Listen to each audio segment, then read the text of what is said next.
দেখছেন আমাদের দেশে এক পাগল পূজার মধ্যে গিয়া একটা বোর্ডের আশায় রোজা আর পূজা একরকম, মোহাম্মদ আর রামকৃষ্ণ একরকম, মুসা ঈসা আর হেগোজ হিন্দু ঠাকুর মাহুর এটি সব বলে একরকম। সুবহানাল্লাহ। এই বেলা ইসলাম আর অ ইসলাম, নবী আর রামকৃষ্ণ একরকম হয় কেমনে, পূজা আর রোজা একরকম হয় কেমনে? যারা বুড়ের আশায় নিজের ইমান বিক্রি করতে পারে তাদের প্রতি আমাদের আস্থা রাখার কোনো প্রশ্নই আসে না। কথা জোরে বলেন ঠিক কিনা? এবং আরেক কিছু দল আছে, আমরা কোন ধর্মের লোকেরা দেখার কথা না, আমাদের বড় পরিচয় আমরা বাঙালি, আমরা বাঙালি, আমরা বাঙালি। অথচ আমরা সারা জীবন জানি ব্যক্তির থেকে দল বড়, দলের থেকে দেশ বড়, দেশের থেকে ইমান বড়।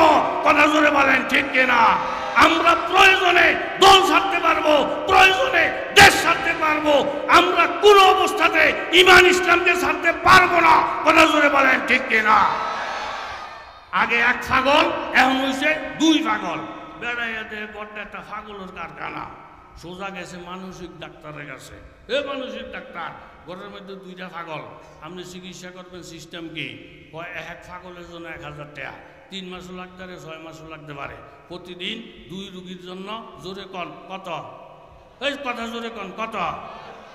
বেড়ায় কয় মাস না কয় মাস লাগে চুক্তি লন।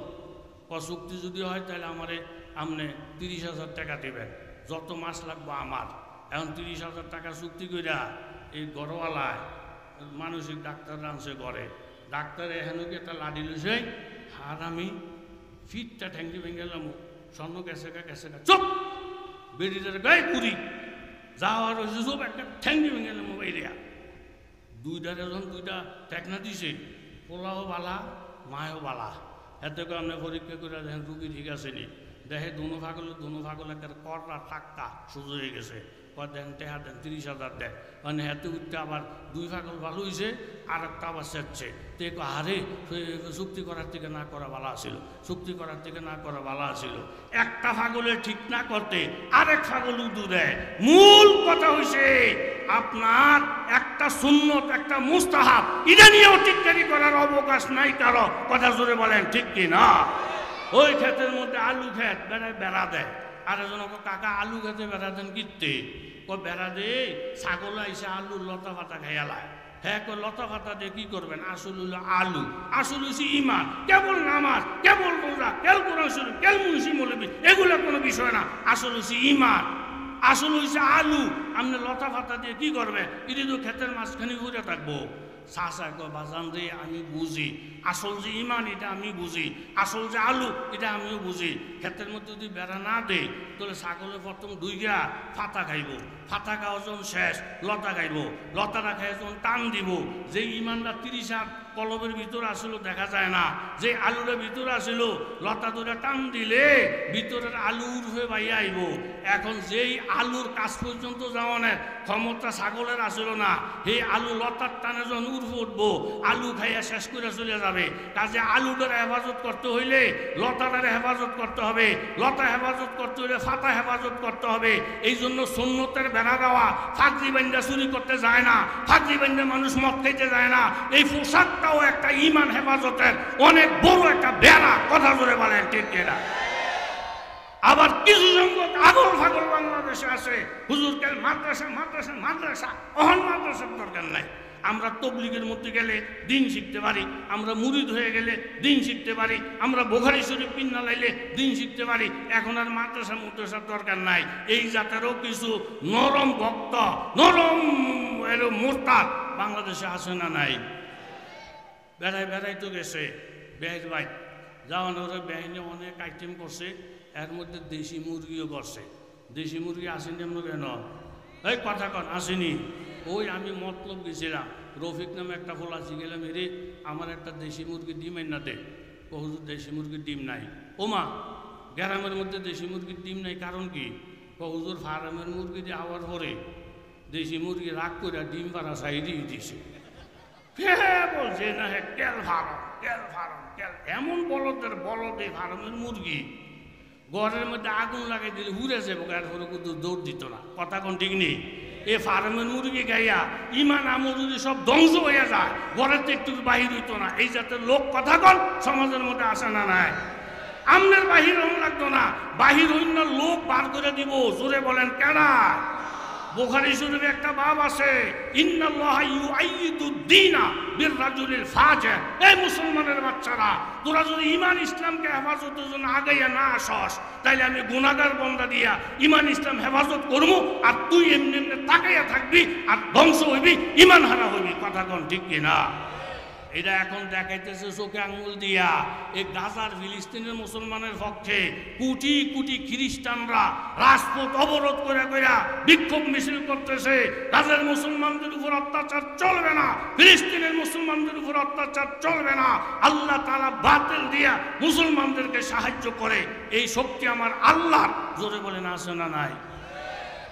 ঘরের মধ্যে চোর ঢুকছে, বেটি আল্লাহ সোরায় সাইয়া দেহে বেদি 12 তসবির জিকির টানতেছে, লা ইলাহা।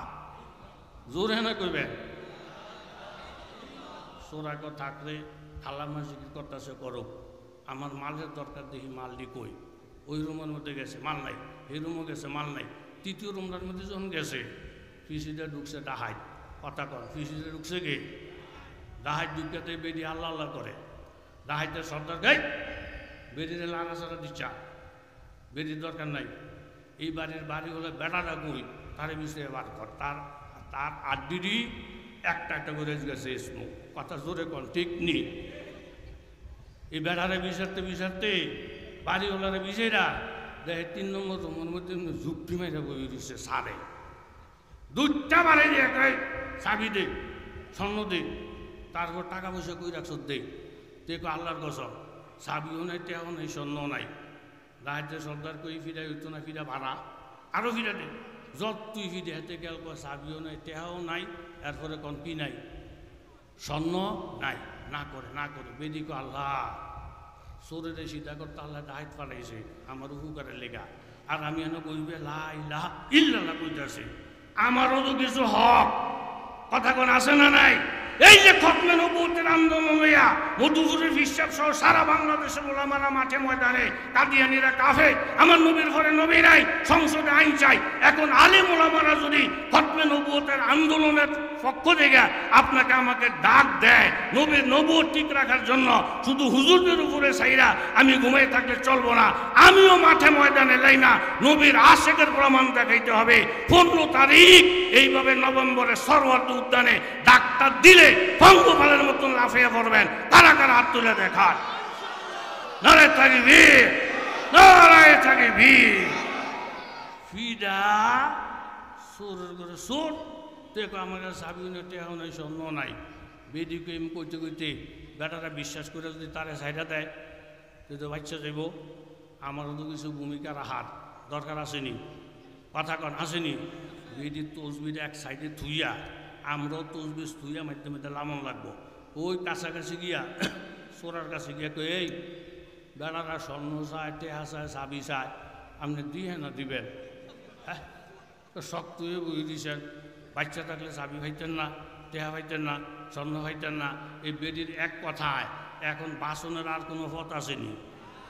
কথা কন না, পথ আসেনি। আপনারা হুজুর করে মনে করছেন টুন্না মুন্না না। ইত্তাকুন ফেরাসাতিল মুমিন, হুজুর করে বলদ মনে করো না। তারা ফেরাসতওয়ালা, আকলওয়ালা, জ্ঞানওয়ালা, তারা বুদ্ধিমান। যারা নামাজি বুদ্ধিমান, ইমানওয়ালা বুদ্ধিমান, এদেরকে ব্যাকরণ মনে করো না। কথা জোরে বলেন ঠিক কি না? বাদশারে পাইছি ভূতে, এতে আলাম দিছে যে আমার নতুন কথা শোনাইব, রাষ্ট্রের অর্ধেকটা দিয়ে এলাম। উজির গজ কত মাইস আছে নতুন কথা শোনাইব না?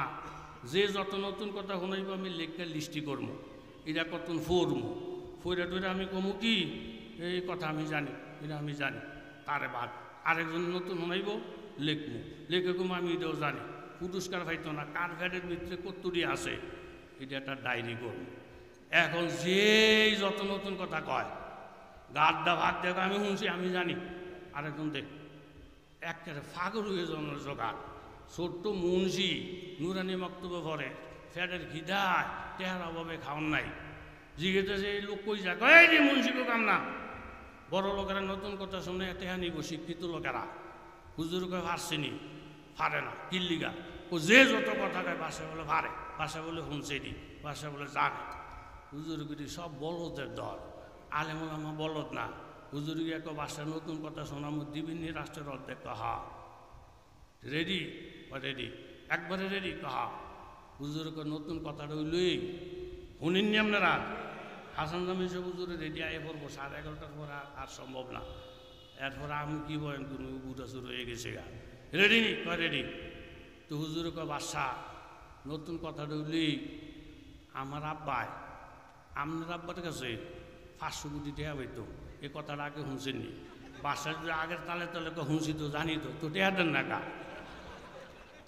আর যদি মা গো মা এরকম কথা আমার বাপ দাদা 14 গোষ্ঠী ওনার এই নতুন শুনছি তাহলে রাষ্ট্রের অর্ধেকটা দেয় এমুল গেল বিপদ হেমুল গেল বিপদ আলেমের ধরা আল্লাহর রহমতে শক্ত ধরা বাসনের পথ থাকবে না কথা জোরে বলেন ঠিক কিনা বৈশা বৈশা বদর বদর করতেছেন মিয়া সাহেব আমরা বুখারী শরীফ পড়ি আমরা ফিরের মুরিদ আমরা তবলিগে যাই হাজারো যান আলেমের দরকার কথা বলেন আসে না না এখন এই বেলায় বেহেনে মুরগি দিছে মুরগিটা ফাঁক করছে আলু দিয়া লগে জোল আছে বেহাই খাইয়া দেয় কি আলুর মধ্যে দুনিয়ার মজা জোলটা খাইয়া দেয় আরো মজা এতে বেহাইন্ডি ফেস দিয়ে ধরছে বেহাইন আপনি এটা বলো যে না ওই কি আপনি দেশি মুরগি আনছেন কিনতে 1000 টাকা দিয়া আমি আলুটাও খাইছি জোলটাও খাইছি আলুটা তো স্বাদ জোলটার মধ্যেও কি কথা কন জোলটার মধ্যেও কি এই আলু দিয়া জোল দিয়া দুনিয়ার ভাত খাওয়ান যাইতো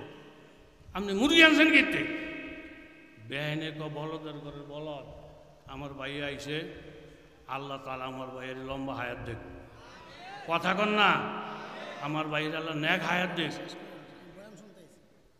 কি বলেন শুনবেন বেহাইনে কি 2 মিনিট বেহাইনে কি কয় বেহাই আলুর মজা ভাইয়া মুরগির কথা বুঝলে গেছে হ্যাঁ 2 দিন তবলিগে গিয়া হুজুর করে বুড়ি আঙ্গুল দেখান ধরছে 7 দিন ফিরের মুদি ধইয়া হুজুর করে বুড়ি আঙ্গুল দেখান এই 14 লোক সমাজের মধ্যে কথা কন আছে না নাই হুজুর কো কাছে দিওই না বয়ানের কাছেও বয় না হেতে এনো গাস্ত করে হেতে এনো তালিম করে আরে গাস্ত আর তালিম তো আমরাই শিখেছি আজকে একটা বয়ান হাসান জামি সাহেবের মতো লোক অন্য আল্লাহ ওয়ালা আসতেছে আজকে কিছুক্ষণের জন্য বয়ানটা শুনোস না বুড়ি আঙ্গুল দেখা না না আমরা আরেকটা মাইছি এই 14 লোক কথা কন আছে না নাই বেহেনে কো আলুর মজা ভাইয়া হ্যাঁ মুড়ির কথা ভুলে গেছেন জুলের মজা ভাইয়া মুড়ির কথা ভুলে গেছেন 2 দিনের তবলিগ 7 দিনের ফিরসাব দইরা হুজুর কথা ভুলে গেছেন আর আলুর মধ্যে মজা জুলের মধ্যে মজা হইব তখন এই আলু এই জোল যদি মুড়ির সাথে সম্পর্ক রাখে যেই তবলিগ আলেমের সাথে সম্পর্ক যেই ফির মুরিদ আলেমের সাথে সম্পর্ক ওই তবলিগের মধ্যে মজা ওই ফির মুরিদের মধ্যে মজা যেই তবলিগের মধ্যে আলেম নাই যেই ফিরের লগে আলেম নাই আল্লাহর কসম এর মধ্যে কোনো বরকত নাই কথা বলেন ঠিক এই জন্য আমার ভাই মানা সাইফুল ইসলাম মুফতি মনির গাজীপুরি আমাদের দাওয়াতটা দিছে আমি এখন লোকের বহুত মহাব্বত আমার নজরুল ইসলাম কাসিমি সাহেব দেখছেন তো কত মহাব্বতের মানুষ কত ভালো আল্লাহওয়ালা আসেনি আলেমদের মধ্যে হিংসা বিদ্বেষ আসেনি মিয়া সাহেব এই জন্য ভাই নবীর আতাত করা নবীর আতাতের দ্বারা আল্লাহ তাআলা আমাদেরকে জান্নাত দিবে আল্লামা কাসিমি সাহেব মদ্দুজুল আলী কেমন দামি কথা বলে গেছেন আমি আগা করে শুনছি এরপর আমার ভাই এই জমানার বহুত বড় খেদমত আল্লাহ তাআলা নিতেছেন